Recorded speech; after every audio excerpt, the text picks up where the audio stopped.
Toda buena cena tiene una sobremesa. La radio de la biblioteca también. Sin títulos. Sobremesa filosófica.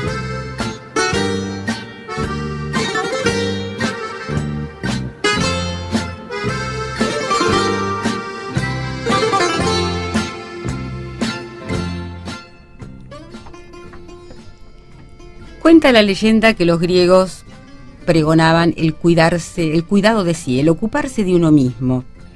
Porque en realidad ocuparse de uno mismo era para los griegos un precepto, y uno de los principales preceptos de las ciudades, debido a que una de las reglas más importantes para la conducta social y personal, y para el arte de la vida, constituía el cuidado de sí a los fines de lograr la gobernabilidad. Y aquel que logra la gobernabilidad sobre sí mismo, sobre su cuerpo y por ende sobre su alma, va a ser un buen gobernante de la polis. Precisamente en uno de los textos de Platón, la pregunta es: ¿qué significa este cuidado de sí? ¿Qué es este sí mismo al que hay que cuidar?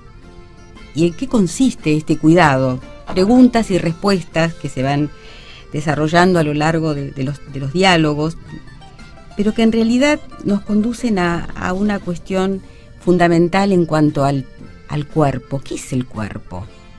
El tema del cuerpo, las respuestas sobre el cuerpo han ido pasando por diversas cuestiones a lo largo de la historia del pensamiento, hasta llegar a nuestro tiempo, donde aparece un concepto que habla del biopoder. Y justamente un filósofo muy conocido del siglo XX, Michel Foucault, aclara que el biopoder consiste en uno de los polos centrado en el cuerpo como máquina. En realidad, su disciplina, su optimización, la extorsión de sus fuerzas, el crecimiento de su utilidad y de su docilidad, su integración en sistemas de controles eficaces y económicos, todo esto ha sido preparado, nos dice Foucault, en la modernidad, mediante procedimientos de poder que caracterizan las técnicas disciplinarias. Se trata de la anatomopolítica del cuerpo humano, el cuerpo individual y el social. Este es el tema central de una de sus obras más conocidas, que es Vigilar y Castigar. Pero como para no abrumarlos, o no abrumarnos, hoy nos vamos a dedicar, más allá de esta pretendida presentación, a un tema que es central en nuestras vidas y central también para la filosofía. El tema de hoy es el cuerpo. Nosotros invitamos la cena. Nuestra visita trae el postre. Empieza la sobremesa.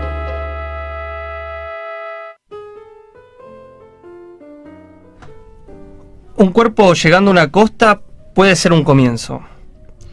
Pienso ahora en Twin Peaks, la serie de David Lynch, que comienza con un cuerpo, el de Laura Palmer, llegando a las costas del lago del pequeño pueblo que le da título al programa y dispara dos series narrativas que funcionan en paralelo. En algún momento esas dos series narrativas tienden a cruzarse, pero en puntos muy determinados. Ahora vamos a avanzar sobre eso. La primera serie corresponde a la de la trama oculta del pueblo, los secretos, las hipocresías, eso que hace a un infierno grande y exhibe los pecados privados de un lugar hiperliberalista. Los vicios, puertas para adentro, por afuera, el comportamiento coherente en el marco de la sociedad civil, las bondades de la arena pública. La segunda serie narrativa tiene que ver con ese cuerpo privado, el del deseo, que se manifiesta en los espacios de la intimidad, la habitación de Laura, el living de la casa familiar, y de ahí a los paradójicos espacios que reúnen la intimidad del cuerpo con la plenitud de la vida civil en términos liberalistas, el comercio. Esos espacios donde el comercio del cuerpo aparece, no son otros que el burdel, con el humo y la música jazz lenta, un espacio de cuerpos densos y pesados por su misterio. ¿Qué hacía el cuerpo de esta chica en un lugar como ese? Lo que el personaje de Laura Palmer rompe y escandaliza es la preservación del cuerpo femenino, el guardarse y reservarse como mercadería consciente que se almacena solo para su dueño. Laura Palmer desobedece el mandato que Polonio le da a Ofelia, si seguimos los hechos presentados en Hamlet, obra medular que instala y describe el sujeto trágico moderno y posmoderno. Cotizate más alto, dice Polonio, vendete mejor. El comercio de cuerpos nace con la modernidad. Con el capitalismo se modifican las relaciones de posesión de los cuerpos. Pasamos del dominio y la esclavitud del salvaje a la relación de precio y calidad del civilizado. ¿Qué es vender un cuerpo? ¿Cómo se comercia con un cuerpo? La primera referencia al comercio de cuerpos aparece claramente cuando uno piensa en la relación del burdel. Laura Palmer entra en ese espacio y aparece como una especie de prostituta de altos valores. Pero sin embargo nosotros sabemos, sobre todo por la rabiosa actualidad, que cualquier comercio de cuerpos tiene que ver con algo mucho más denso, mucho más preocupante, que es la trata de blancas, que es la circulación de cuerpos, que es el robo, que es la expropiación, que es la enajenación de aquello que nos constituye como sujetos políticos. Que no esté un cuerpo ya es algo bastante grave dentro del panorama político actual. Por otro lado, también podemos pensar en comercios muchísimo más terribles del cuerpo, que tiene que ver quizás con lo que se conoce como venta de órganos, lo que se conoce como tráfico de infantes, todas las formas más perversas que conocemos de esta instancia del comercio que piensa primero en el cuerpo y después en esta relación ya sugerida por Polonio, cotízate más alto. ¿Quién piensa cuánto puede llegar a valer un riñón, salvo en el caso que lo necesite, ¿no? Ahí el momento de la cotización especula con la posible necesidad que uno pueda llegar a tener. En cualquier fantasía de ciencia ficción siempre está la escena de aquella persona que en el costado no trafica con drogas, no trafica con elementos prohibidos, sino que muestra órganos para vender. Me limito a series distópicas que hablan de futuros absolutamente apocalípticos, en donde el cuerpo es lo que más se cotiza. Obviamente en la relación que tiene que ver estrictamente con un panorama político e histórico tan particular como el nuestro, el problema del cuerpo y la ausencia de los cuerpos es algo bastante grave. La figura del desaparecido se sostiene precisamente sobre esta especie de instancia en donde el nombre está, la referencia a la persona se encuentra, pero el cuerpo no aparece. Hay un poema de Osvaldo Viña, un notable poeta argentino, que dice precisamente en relación, en este caso, a otro desaparecido que es Jorge Julio López, el testigo no aparece. El cuerpo que no está siempre es testigo de una violencia y siempre está dando testimonio de una relación que no se puede reconstruir, o mejor dicho, se puede percibir solo a través de algún tipo de especulación. La figura del desaparecido siempre despierta esa instancia de especulación, de decir qué es lo que pasó y cómo se puede llegar a reconstruir. Freud en algún sentido también recupera la relación del duelo con el cuerpo en el sentido de cierre. Lo que falta cuando el cuerpo no está es precisamente cierre. Hace poco circuló por La Garganta Poderosa una carta del hijo de Jorge Julio López en relación a qué significa que el cuerpo de su padre no esté. Por más que se hagan suposiciones de si está muerto o no y demás, ¿no? Estrictamente, ¿qué se entierra cuando no se sabe qué enterrar? ¿Qué dejamos dentro de la tierra? ¿Qué preservamos en nuestra memoria acerca del cuerpo que no está? En última instancia, el cuerpo, en tanto instancia política, no solo es el cuerpo de la arena pública, sino también es el cuerpo como momento de cierre, es el cuerpo como testigo de la historia, es el cuerpo como momento de una violencia. Y en última instancia, nunca es solo un cuerpo. Ningún cuerpo es solo un cuerpo. Siempre un cuerpo habla de cuerpos, por eso los cuerpos se piensan en plural. Jacques Derrida, cuando hablaba de los animales, decía que precisamente la relación que la modernidad instaló con respecto a la construcción del humano va en contrapartida a la negativización implantada sobre la figura del animal. Nunca es un animal, sino los animales, para que haya un solo cuerpo humano. Si nosotros lo pensamos en el sentido de los cuerpos que no están, nunca hay un cuerpo solo que desaparece, sino toda una estructura de cuerpos que de repente pasa a una especie de silencio, a un limbo, a un olvido. En la representación clásica de los tres espacios del cristianismo, ¿no? Paraíso, purgatorio e infierno, siempre los cuerpos individuales aparecen en el cielo como objetos conceptuales, que solo pueden construirse a partir de la multitud que hay tanto en el infierno como en el purgatorio. Uno piensa, ¿cómo se construye un sujeto político de esta perspectiva? Digo, frente a un panorama donde hay cuerpos que no están, ¿qué significa nuestro cuerpo individual ahora? Por otro lado, ¿qué ata nuestro nombre en referencia al cuerpo? O sea, ¿cómo se construye el nombre individual de una determinada corporalidad en función de todos estos cuerpos que no están? La aparición o desaparición de los cuerpos siempre es una instancia primero política, después individual y en última instancia biológica. No hay biología sin una política de cuerpos, que es un poco lo que nos decía Foucault. y que en última instancia también repercute con lo que tiene que ver con nosotros. Que aparezcan los cuerpos es precisamente el primer llamado de una política rabiosa y absolutamente corporal.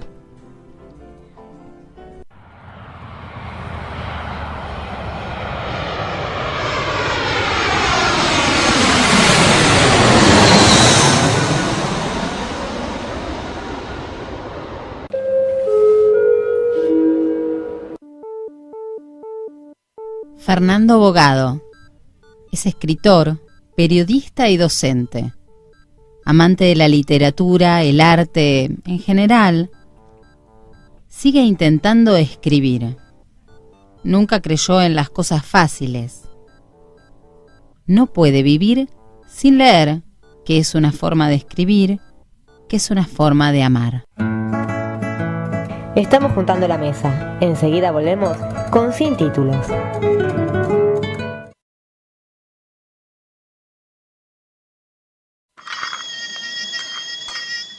Ahora, Sin Títulos, sirve el café.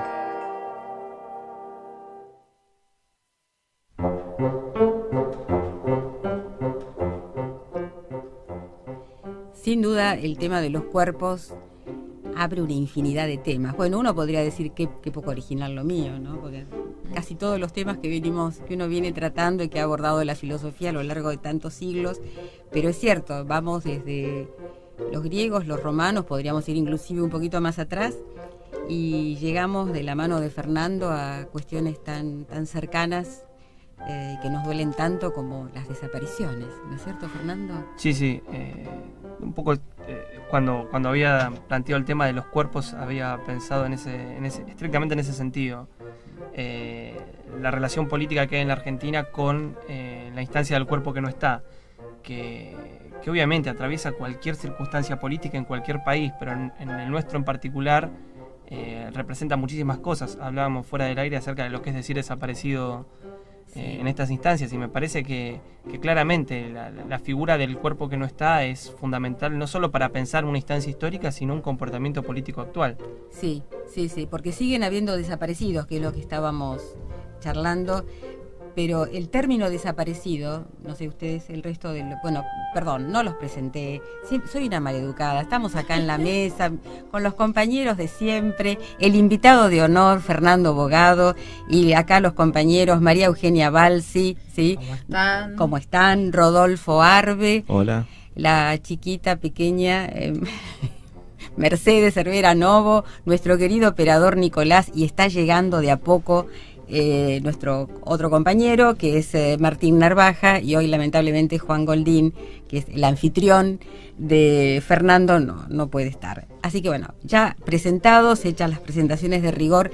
Disculpame, te interrumpí, pero no, yo tiré algo, ¿no? Sí. Porque esto de enfrascar o identificar, mejor dicho, la noción de desaparecido con la última dictadura, y es mucho más amplio. Sí, y también lo que es paradójico, Sí. que ya que estamos hablando de estas cuestiones de los cuerpos de los desaparecidos, esos cuerpos desaparecen por otros cuerpos. Digamos, son otros cuerpos los que hacen desaparecer a otros cuerpos. Digamos, como vos decías, esto de la pluralidad de cuerpos. Siempre no es posible hablar de un cuerpo de un desaparecido, sino que siempre es plural. No solo los cuerpos desaparecidos, sino de los que los hacen desaparecer. Siempre son plurales también. Y eso nos lleva al punto de la intercorporalidad, que me parece que es un punto muy interesante, que también pone en tensión esta cuestión de que para mí es central en la noción del cuerpo, que es esta doble cara del cuerpo, que es subjetiva y objetiva a la vez, ¿no? Sí. Todo cuerpo tiene una cara subjetiva y una cara objetiva. Entonces ese fenómeno particular hace que de algún modo también pueda quitar yo, por lo menos del plano de análisis, los cuerpos físicos, entendidos como, no sé, cósicos, ¿no? Biológicos. Claro, no, de no sé, una madera. Claro. Bien. Eso es un cuerpo, de alguna manera, para la física. La materia, claro. Sí. Pero pensar estos cuerpos humanos, o animales, ¿no? Pero ahí más raro pensarse. Sí, vos dijiste algo, Fernando, que me gustó mucho.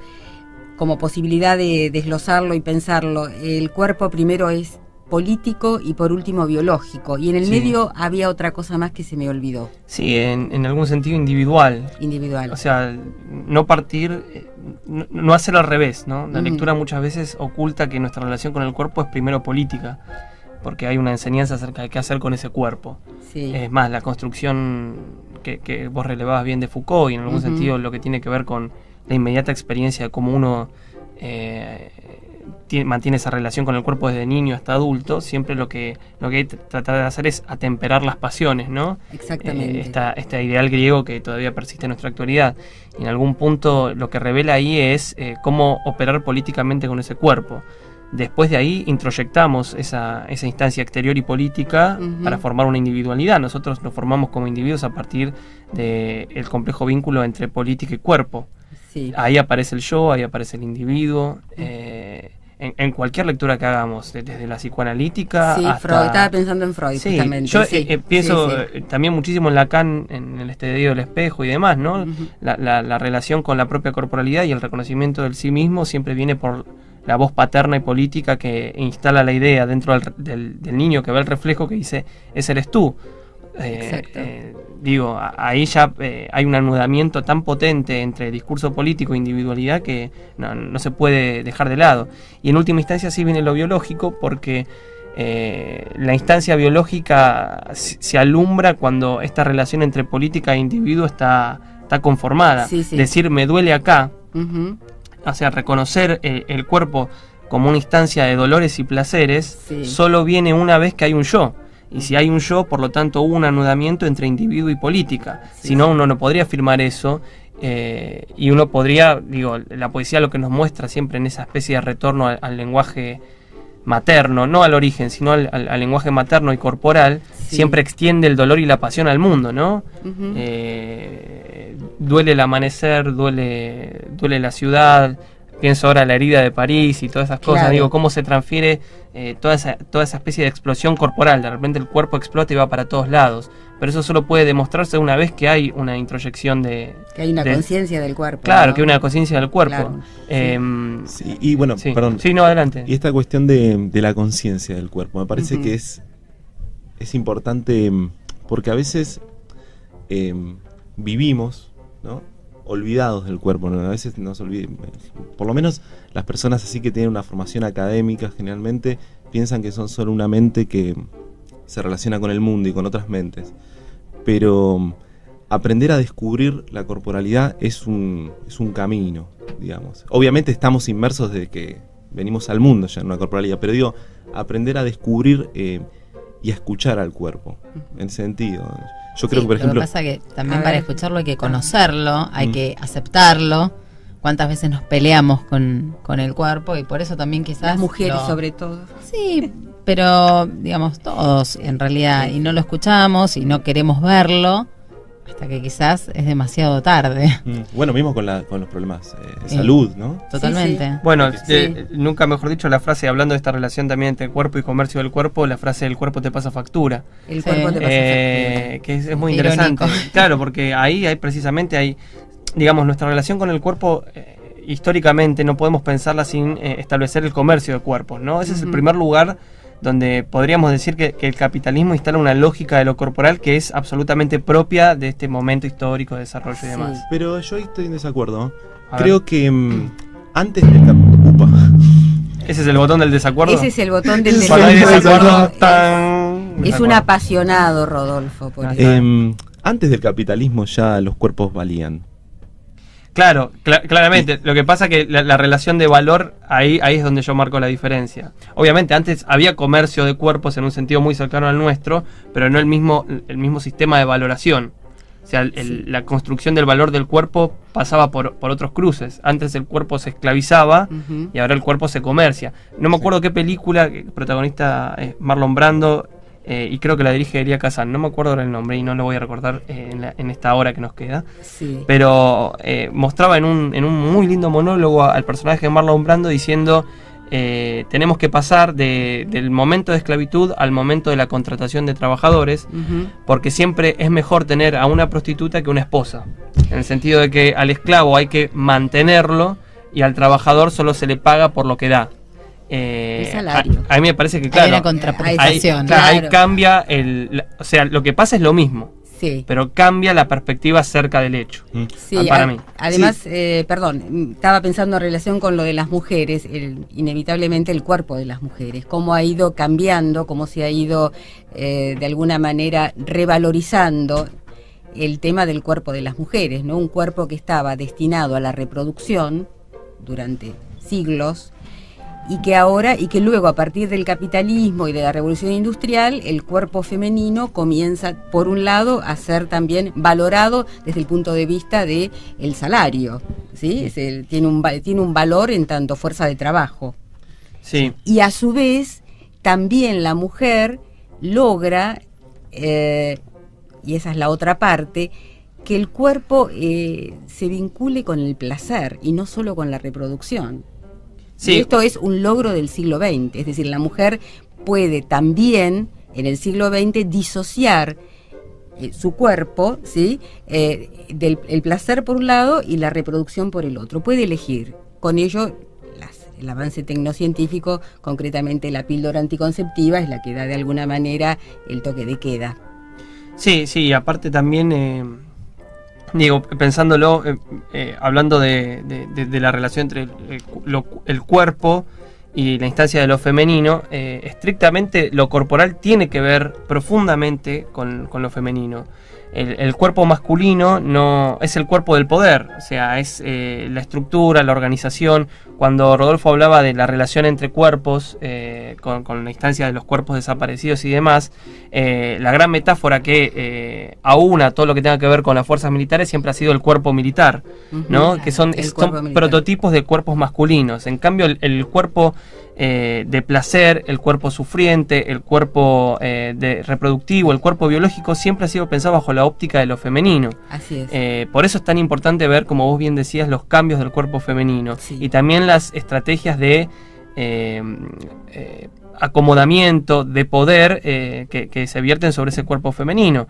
Pensemos desde la manera en que se visten hasta los dispositivos que han existido históricamente para moldearlo, que van desde el corset hasta la cirugía estética. Sí, Digo, sí. toda una línea que siempre está instalando sobre el cuerpo femenino los dispositivos de control que provienen de un cuerpo masculino que aparece como invisible y silencioso. Absolutamente. El hombre no tiene cuerpo, tiene mente, la mujer es puro cuerpo. La mujer es pura emoción, pura sensibilidad. Sí, y además también... En esta dicotomía que ya está perimida, o por lo menos en vías de estarlo. Pero también existe un fenómeno que tiene que ver con esta toda esta construcción, no sé, el cuerpo femenino, y que también la mujer lo utiliza como una forma de poder. Ujú. Digamos, es un arma de poder para dominar también y controlar y generar situaciones. Y quizás es la herramienta que tuvo a mano la mujer para poder contrarrestar ese poder que tenía el hombre, o que supo en su momento. Hoy no creo si es que sea tan así, pero en su momento quizás fue lo único de lo que ella tenía conocimiento y podía usar para poder manipular un poco y poner, digamos, equiparar la balanza. Sí, pero siempre ese fue un micropoder, a mi juicio. Ujú. El poder me parece a mí, Rodolfo, decime Sí. si estoy siguiéndote en esta línea. Vos lo que decís, por ejemplo, la instancia de seducción, el cuerpo femenino que seduce y puede de esa manera ejercer un poder. Sí. Siempre, me parece a mí que siempre esa instancia, si es que la ha habido y hay que ver hasta qué punto la podemos articular. Ujú. Estamos de acuerdo, coincido, Sí, pero sí, a ver, sí. pero no nos olvidemos de que está la presidenta, que es un cuerpo femenino, y también en Alemania, que domina Europa, otro cuerpo femenino Y en más Chile, ancho, ¿no? Y en Y Brasil. en Chile. Entonces, digamos, Y la CEO de General Motors. no sé cómo, pero esos cuerpos, micropoderes, también se convierten en macros. No, seguro, yo pensaba en última instancia en lo que vos rescatabas de la seducción. No, sí. La seducción es un micropoder. Ujú. La seducción de un presidente y demás ahí pasa por una instancia también sentimental, pero que yo la opondría a esta circunstancia de seducción interpersonal, ¿no? Claramente. Lo que pasa, bueno, ahora, mientras digo esto lo estoy pensando, en las dos hay seducciones, porque Claro. Las dos la hay seducción del seducción. líder es... Claro. Y más con los votos. Sí. Y aparte digo, habiendo tantas líneas teóricas que estudian precisamente eso, Laclau, Mouffe, Ujú. Zizek, que se detienen precisamente en la manera en la cual ese componente irracional que parecía siempre alejado de la instancia política, de repente vuelve cuando uno piensa en los populismos. Cómo se deposita en el cuerpo del líder toda una carga simbólica y afectiva que supera cualquier lógica de qué me conviene y qué no me conviene. Seguro. Sí, que sí. supuestamente lideraría en la democracia Además, liberalista. nuevos participantes en el concierto de lo político, los asesores de imagen, por ejemplo. Sí, ¿No? sí, El tema de también. cómo juega la imagen hoy en la política, donde se pone el cuerpo. Ya nos tenemos que ir. Acá desde la cabina nos indica, Sí. qué lástima. Yo te quería una sola cosita. Yo estaba pensando en la trata, el tema de la trata, Sí. que hoy es un tema. ¿Cómo lo ves vos desde todos estos lugares que analizás el tema del cuerpo, más allá del delito y de la aberración y todo lo que... ¿no? Sí, lo que es interesante es ver, a mi juicio, cómo la trata de blancas siempre se invisibiliza bajo la idea masculinizante y claramente opresora de la figura de me voy a un cabaret a Ujú. comprar y a, no sé, pasar el tiempo con mis amigos. Me tiro una canita al aire. Sí, sí, sí. O toda la lógica que también tiene que ver con la iniciación sexual de los adolescentes, Exacto. que todavía está totalmente filtrada por primero con una prostituta y después con la que puede llegar a ser tu novia. Ujú. Esos espacios del lenguaje cotidiano que invisibilizan algo tan serio y tan grave como la trata de blancas, ahí me parece que es donde tendría que afectar la educación, el pensamiento filosófico, todas las instancias en donde realmente hay acción sobre lo social. Y a mí, digamos, Liliana, si estás de acuerdo, Sí. me gustaría rescatar A ver. una idea de lo primero que decía Fernando, y que era como era necesario un cuerpo para darle cierre a algo, ya que estamos llegando al final Estamos de llegando nuestro al programa, final. esa necesidad de un cuerpo para concluir. No sé. Sí, y vamos a concluir deseando que no haya más cuerpos desaparecidos, justamente con un tema de Rubén Blades, titulado Desaparecidos. Muchas gracias a la radio de la biblioteca. Nos vemos el próximo jueves a las 22 horas. Esto es Sin Títulos, Sobremesa Filosófica.